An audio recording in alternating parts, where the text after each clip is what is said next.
It's the 2016 BMW i8 from Matchbox. It's not something I really want. I just tried the Peak Time Racing, the YouTube, you know that YouTube channel, Peak Time Racing. They have this too. I just tried to copy them. Whoa, I almost dropped it. No rubber tires. This is a real nice looking car. Just wow. Look at this car. Let's compare it to my previous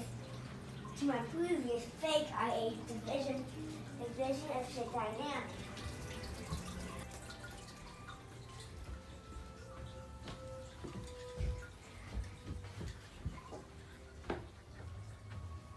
This is my previous fake i8.